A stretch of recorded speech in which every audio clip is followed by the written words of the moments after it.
Hello friends, कैसे हैं आप लोग। आज की इस वीडियो से हम लोग कंटिन्यू करेंगे कंपेयरिंग क्वांटिटीज़ वाले चैप्टर को, जिसमें हम अभी कौन सा सेक्शन पढ़ रहे हैं, प्रॉफिट एंड लॉस, है ना।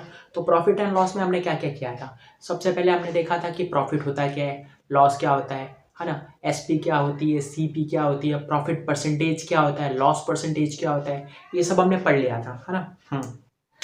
तो इसी पे हम आपसे एक क्वेश्चन करेंगे, उस क्वेश्चन का आपको आंसर देना है, तो इससे आपका रिवीजन हो जाएगा। उसके बाद हम आगे का कंटिन्यू करेंगे, है ना।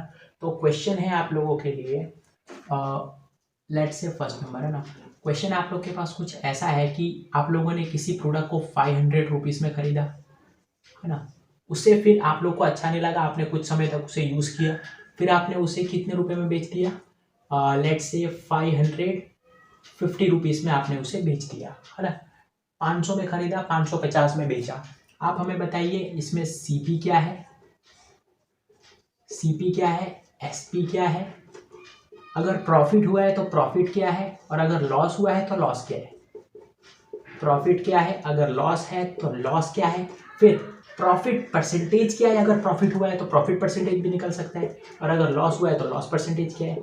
ये इतने क्वेश्चंस हमने आपसे एक ही इसमें पूछ लिया ना। तो क्योंकि आपने 500 में खरीदा था, तो जितने में खरीदा होता है वो एसपी होता है, उसको सीपी होता है, सॉरी, जितने में हम खरीदते हैं वो सीपी होता है। तो इस हिसाब से सीपी कितना हो गया, 500 रुपीज़, क्योंकि हमने इतने में खरीदा, है ना। हम फिर हमने बेचा 550 में, तो वो हमारा एसपी हो गया, जिसमें हम बेचते हैं वो हमारा एसपी होता है ना। कितना हो गया, 550 रुपीज़। ये क्लियर हो गया। फिर नेक्स्ट क्वेश्चन था, प्रॉफिट हुआ या लॉस हुआ, कैसे पता चलेगा। हम देख रहे हैं कि एसपी बड़ा है सीपी से, जब भी एसपी बड़ा होता है ना सीपी से, तो वो हमेशा प्रॉफिट का केस होता है। या फिर आप ऐसे भी समझिए ना कि 500 रुपीज़ में आपने खरीदा और 550 रुपये में बेचा, मतलब आपको 500 रुपीज़ जितने में आपने खरीदा था वो तो मिल ही गया, एक्स्ट्रा 50 रुपये भी मिले। तो एक्स्ट्रा जब भी मिलता है तो आपको प्रॉफिट होता है, तो इसमें प्रॉफिट हुआ है। अब प्रॉफिट हुआ है तो नेक्स्ट क्वेश्चन, इसका मतलब लॉस तो हुआ नहीं, तो ये निकलेगा नहीं, लॉस परसेंटेज भी नहीं निकलेगा, क्योंकि लॉस ही नहीं हुआ। तो प्रॉफिट निकल चुका है तो प्रॉफिट परसेंटेज भी निकल सकता है। प्रॉफिट परसेंटेज कैसे निकालेंगे, तो प्रॉफिट परसेंटेज हमने आपको बताया था, प्रॉफिट परसेंटेज होता है प्रॉफिट अपॉन सीपी इंटू 100। आप लोग सोच रहे होंगे कि ये फॉर्मूला कहाँ से आया, तो ये फॉर्मूला हमने बताया था लास्ट वीडियो में, और आप लोग को याद करना पड़ेगा, क्योंकि प्रॉफिट एंड लॉस ऐसा चैप्टर है जिसमें फॉर्मूला का ही सब कुछ है। फॉर्मूला अगर आपको आता है, आपकी अंडरस्टैंडिंग अच्छी है इंग्लिश में, तो फिर इसमें आपको कोई दिक्कत नहीं होगी। तो देखिए, प्रॉफिट परसेंटेज हमें निकालना है ना। प्रॉफिट कितना हुआ हमें, प्रॉफिट कितना हुआ, तो क्योंकि प्रॉफिट क्या होता है, एसपी माइनस सीपी, तो निकाल लीजिए पहले प्रॉफिट। प्रॉफिट होता है SP minus of CP. SP कितना था 550, माइनस सीपी कितना है 500, तो कितना आया, माइनस कर लीजिए, 50 रुपीज़ आया। तो इसका मतलब प्रॉफिट 50 है, तो इस प्रॉफिट की जगह पे हम 50 लिख सकते हैं। सीपी कितने का हुआ था, कॉस्ट प्राइस 500 रुपये का था, है ना। और इंटू 100 जो था वैसा का वैसा क्वेश्चन में ना। जहाँ से प्रॉफिट परसेंटेज कितना हो जाएगा, 0 से 0 कट, 5/50। कैसे सॉल्व करेंगे इसको, एक काम कीजिए, इस 0 से इस 0 को काट दीजिए, इस 5 से इस 5 को काट दीजिए, क्या बचा, सिर्फ 10 बचा। तो ये 10% ये इसका प्रॉफिट परसेंटेज हो गया। आई होप सो कि आप लोग का अच्छे से रिविजन हो गया होगा। अब देखिए, ये दो फॉर्मूला रखे हमने, ये दो फॉर्मूला को आप ध्यान से देखिए। क्या लिखा है, S P is equals to 100 plus P% मतलब प्रॉफिट परसेंटेज, है ना। तो S P is equals to 100 plus of profit percentage upon 100 into C P, ये एक फॉर्मूला है। दूसरा, S P is equals to 100 minus of L% मतलब loss percent, S P is equals to 100 minus loss percentage upon 100 into C P. ये दो formula है। आप सोच रहे होंगे हम यूज़ कहाँ पे करेंगे, कैसे पता चलेगा कि हमको यही फॉर्मूला यूज़ करना है। हम बताते हैं, देखिए क्वेश्चन लेते हैं, अपने आप पता चलेगा। तो ये रहा, हमने लिया एक क्वेश्चन, है ना। क्वेश्चन कुछ ऐसा है कि आप लोगों को, आपने लेट से हमने बोला कि एक पर्सन है, लेट से आप ही, है ना। तो हाँ, आपने क्या किया, 800 रुपीज़ में कोई प्रोडक्ट खरीदा, है ना। इतने में आपने खरीदा, आपने कितने में बेचा वो आपको पता नहीं, है ना। आपने कितने में बेचा ये आपको पता नहीं, लेकिन आपको ये पता है कि आपको प्रॉफिट हुआ था, और उसका जो प्रॉफिट परसेंटेज था वो 10% था, प्रॉफिट परसेंटेज 10% का हुआ था। और आपको लेट से और कुछ पता ही नहीं आपको। हम आपसे पूछ रहे हैं कि आप ये बताइए आपने वो कितने में बेचा था। हमने आपको क्या बताया, 800 रुपये में आपने खरीदा था, और 10% का आपको प्रॉफिट हुआ था। 10% का, ये प्रॉफिट परसेंटेज है, क्यों, क्योंकि लास्ट में परसेंट लिखा हुआ है। है ना। अगर सिर्फ P इज इक्वल्स टू 10 लिखा होता मतलब प्रॉफिट 10 रुपये का है, पर profit percentage is equals to 10 लिखा है मतलब प्रॉफिट परसेंटेज है। तो आपको CP दे दिया हमने, प्रॉफिट परसेंटेज दे दिया, और आपसे हमने SP पूछा। क्या करेंगे आप, क्या करेंगे सोचिए। इधर ये फॉर्मूला यूज होगा, कैसे देखिए करते हैं हम, इस फॉर्मूले को यूज करते हैं। तो SP इज इक्वल्स टू क्या हो जाएगा, 100 plus profit percentage upon 100 into CP है ना। SP तो आपको पता ही नहीं है, कोई बात नहीं, इसको ऐसे ही रहने दीजिए, 100 एज इट इज। इधर प्रॉफिट परसेंटेज को कितना लिख सकते हैं हम, 10, तो इसके जगह पे 10 आ जाएगा, इसके जगह पे, है ना, इसके जगह पे 10 आ जाएगा अपॉन 100, और इंटू CP कितना है, 800, ये हो गया 800, है ना। तो SP is equals to 100 plus of 10, 110, तो इधर 110, इधर 100 और इधर 800, है ना। ये 2 जीरो से लेट से ये 2 जीरो चला गया। SP कितना हो गया, 110 को मल्टीप्लाई करना है 8 से, तो कितना आंसर हो गया, 880। कैसे पता चला, बहुत सिंपल है, 0 को 2 मिनट के लिए भूल जाइए, 11 को 8 से मल्टीप्लाई किया 88, अब इस 0 को ला दीजिए, एक 0 लगा दीजिए, तो 880 रुपीज़ ये हो गया, है ना। तो हमें SP पता चल गया 880 रुपीज़, सिंपल है। अब ये क्वेश्चन समझ में आ गया। चलिए अब लेते हैं एक और क्वेश्चन जिससे और क्लियर होगा। तो अब करते हैं हम एक और क्वेश्चन जिससे ये टॉपिक और क्लियर हो जाएगा ना। अब हमने आपको क्या बोला कि आपने इस बार कितने में आपका प्रोडक्ट खरीदा वो आपको पता नहीं। लेट से आपने क्या खरीदा, लेट से आपने कोई बुक खरीदी, क्या खरीदी, बुक, है ना। अब उस बुक को खरीदे हुए बहुत टाइम हो गया, तो आपको ये याद नहीं कि आपने वो बुक कितने रुपीज़ में खरीदी थी, है ना। हाँ, लेकिन अब आप उसको बेच रहे हैं, तो आप उसको कितने रुपीज़ में बेच रहे हैं, लेट से आप उसको बेच रहे हैं 300 रुपीज़ में, है ना। 300 रुपीज़ में आप उसको बेच रहे हैं, कितने में खरीदी वो आपको पता नहीं कि आपने खरीदी कितने में थी, 300 रुपीज़ में बेच रहे हैं। और आपको ये कहीं से पता चला कि आपको लॉस हुआ है, लॉस परसेंटेज आपका कितना है, लेट से 30% का आपको लॉस हुआ है ना, 30% का आपको लॉस हुआ है, ये भी आपको पता है। तो अब आप इसे सॉल्व कैसे करेंगे, इसे आप सॉल्व कैसे करेंगे ना। इसको हम चेंज करें, वैल्यू को चेंज करके देखें तो शायद आसानी रहे।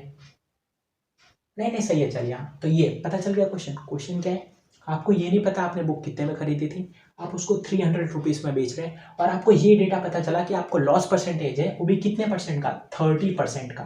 कैसे निकालेंगे, बहुत सिंपल है, देखिए। क्योंकि यहाँ पे लॉस परसेंटेज है तो ये फॉर्मूला आपका अप्लाई नहीं होगा, सीधी बात, ये फॉर्मूला अप्लाई नहीं होगा। क्यों, क्योंकि यहाँ पे प्रॉफिट परसेंटेज आता है, यहाँ पर लॉस परसेंटेज आता है, तो ये फॉर्मूला पता चलेगा आपको, है ना। प्रॉफिट परसेंटेज का जब भी दिया हो तो आपको ये यूज़ करना है, लॉस परसेंटेज के लिए ये यूज़ करना है। तो फॉर्मूला क्या है, SP is equals to 100 minus loss percentage upon 100 into CP, है ना। हाँ, ये हो गया। अब देखिए आपको क्या क्या पता है, आपको SP पता है कितने में आपने बेचा, 300 में, तो इसकी जगह 300, यहाँ पे 100 माइनस ऑफ लॉस परसेंटेज 30, है ना, तो यहाँ पे 30 अपॉन यहाँ पे 100, है ना। और इंटू CP आपको पता नहीं है, कॉस्ट प्राइस आपको नहीं पता है ना, आपको निकालना है वो, तो आपको ये निकालना है। तो आप इसको कैसे सॉल्व करेंगे, 100 माइनस 30 70 अपॉन 100, है ना, और इंटू CP, समझ आया। इसकी जगह पे हमने 70 लिख दिया। अब हम इसको क्या करेंगे, 100 को इधर लेके जाएंगे, तो 100 तो यहाँ पे डिवाइड में था, यहाँ पे आके मल्टीप्लाई में हो जाएगा। 100 किसके साथ डिवाइड में था, ये हमारा वेरिएबल है ना CP, हम CP निकाल रहे हैं, तो CP और 100 में क्या रिलेशन है, 100 CP के साथ डिवाइड में, वहाँ पर जाके मल्टीप्लाई में हो जाएगा, इसलिए तो कुछ ऐसा हो जाएगा, 300 वहाँ पे चल के मल्टीप्लाई में हो जाएगा, is equals to 70 into CP, है ना। अब क्या करना है, हमको ये देखना है कि 70 CP के साथ मल्टीप्लाई में है, तो जब वहाँ पर जाएगा, जब यहाँ पर जाएगा तो क्या होगा, डिवाइड में आ जाएगा, क्योंकि यहाँ पे मल्टीप्लाई में था। यहाँ पे मल्टीप्लाई में जो चीज़ होगी वो यहाँ पे डिवाइड में, जो यहाँ पे प्लस में वो यहाँ पे माइनस में, जो यहाँ पे डिवाइड में वो यहाँ पे मल्टीप्लाई में, सीधी बात है ना। तो अब क्या हो जाएगा, 300 इंटू 100 ऐसा का ऐसा रहेगा, ये 70 वहाँ जाके इधर डिवाइड में चला जाएगा, ऐसे, है ना, ऐसे, समझ में आ रहा है। ओके, तो देखिए कैसे करेंगे, तो 70 यहाँ पे डिवाइड में चला गया, है ना। ये किसके बराबर हो गया, CP, अब इधर अकेला CP ही बचा है ना। अब इसको सॉल्व कर लीजिए, 0 से 0 कट, है ना। अब 30 को आप 100 से मल्टीप्लाई कीजिए तो 3000 होता है upon 7 is equals to CP। अब 3000 से 7 को आपको डिवाइड करना पड़ेगा, कर लेते हैं 7 से, 7 4 जा 28, 2 0 7 2 जा 14, है ना। 6 और 0, 7 8 जा 56 है ना। ये 4, फिर ये पॉइंट यहाँ पे 0 5। तो आपने लगभग उसको 428 रुपये में खरीदा था। कितने रुपीस में खरीदा था? हमने ऐसे रैंडम वैल्यू उठाई इसलिए ऐसा आंसर आ रहा है ना। हाँ, तो ये देखिए आपने 428 रुपीस में खरीदा था लगभग, और आपने 300 रुपये में उसे बेच दिया, तो इसलिए लॉस हुआ था। 30% का लॉस हुआ था। तो समझ में आया, कॉन्सेप्ट समझ में आया। आपको सोचना है कि आपको निकालना क्या है। इस केस में हमें क्या निकालना था? सीपी निकालना था। तो याद कीजिए, सीपी निकालना था। सीपी के सब फॉर्मूले आपको याद रखने के। सीपी के सबसे पहला फॉर्मूला होता है सीपी का फॉर्मूला ना, सीपी का। हाँ, एक तो ये हो सकता है, जैसे कि लॉस क्या होता है, सीपी माइनस एसपी। तो यहाँ पे सीपी आ रहा है, मतलब ये सीपी का एक फॉर्मूला हो गया, है ना। तो इसमें आप यूज़ नहीं कर सकते, क्यों? क्योंकि आपको सीपी तो हमें निकालना है, एसपी हमारे पास है, लेकिन आपको लॉस नहीं पता, आपको लॉस परसेंटेज पता है, इसीलिए आप इस फॉर्मूले को वहाँ पे यूज़ नहीं कर सकते थे। फिर आप सोचेंगे और कौन सा फॉर्मूला है लॉस का नहीं, सीपी का और कौन सा फॉर्मूला है? तो सीपी का एक और फॉर्मूला है, कौन सा? ये वाला देखिए, loss percentage is equals to loss upon CP into 100। क्यों ये सीपी का फॉर्मूला है? क्योंकि यहाँ पे सीपी आता है, जहाँ पर सीपी आता है वो सीपी का फॉर्मूला है, जहाँ पर एसपी आता है वो एसपी का फॉर्मूला है। ये फॉर्मूला सीपी एसपी दोनों के लिए है, ये फॉर्मूला ना। तो अब इस फॉर्मूले में आप देखेंगे, आपके पास लॉस परसेंटेज है, आपके पास लॉस नहीं है, आपके पास सीपी भी नहीं है, आपको सीपी निकालना है। अगर आपको सीपी निकालना है मतलब बाकी सब चीज़ें आपके पास होनी चाहिए ना। अगर लॉस भी दिया होता तो आप इसे निकाल लेते। बताया, जैसे कि मान लीजिए हमने आपको ये भी बता दिया कि आपको लॉस कितने रुपीज़ का हुआ है, 428 इंटू ये हो गया ना, रुकिए,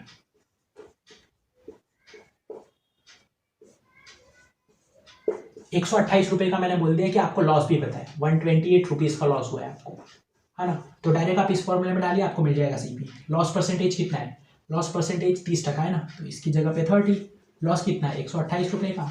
सीपी कितना है? सीपी 428 रुपीज़ का इंटू 100।